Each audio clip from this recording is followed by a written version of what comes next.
সিন্ডিকেটের দখলে দেশের বেশিরভাগ নিত্যপণ্যের বাজার।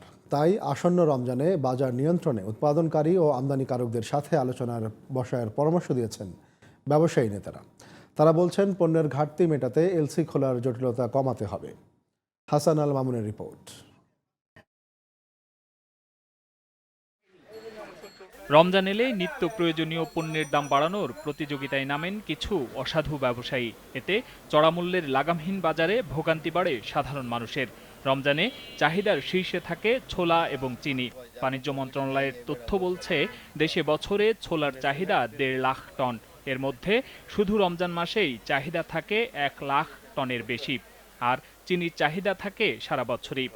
যেমন ছোলার দাম বাড়ার সম্ভাবনা কম, বাড়বে না, কারণ নতুন মাল আসলে, ফসল আসলে আপনার দামটা একটু কিছু কমে আসবে। ডলার যদি না বাড়ে তাহলে মালের দাম বাড়বে না।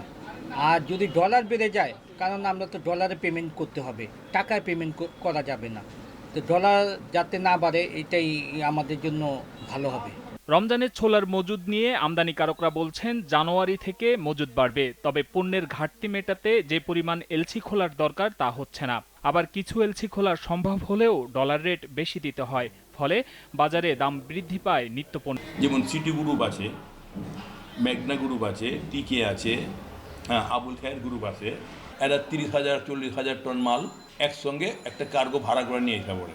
আর আমরা যারা ছোট ছোট পার্টি আগে এলসি করতাম, আমাদের সমস্যার দাঁড়িয়ে কোথায়? আমাদের যখন তারা জানতে পারতো যে আমরা 500 টন মাল এলসি করছি, মালটা আমাদের আসতেছে, তখন তারা করতো কি, একটা রিজনেবল রেট রেখে তারা মালটা ডেলিভারি ছেড়ে দিত। ব্যবসায়ীরা বলছেন, ব্যাংকে এলসি খোলার নিয়ন্ত্রণ থাকে বড় সিন্ডিকেটের হাতে। বাজারগুলো তাদের হাতেই জিম্মি। এজন্য বাজার নিয়ন্ত্রণে পণ্যের সরবরাহ বাড়ানোর পরামর্শ তাদের। বড় বড় আমদানিকারক, উৎপাদনকারী, বিপণনকারী, আমরা জাস্ট তাদের কাছে মাল নিয়ে বিভিন্ন মফস্বল শহরে এবং ঢাকা শহরে যে বড় বড় আপনার যে বাজারগুলি আছে তাদের কাছে বিক্রি করি, তারা রিটেল বিক্রি করে।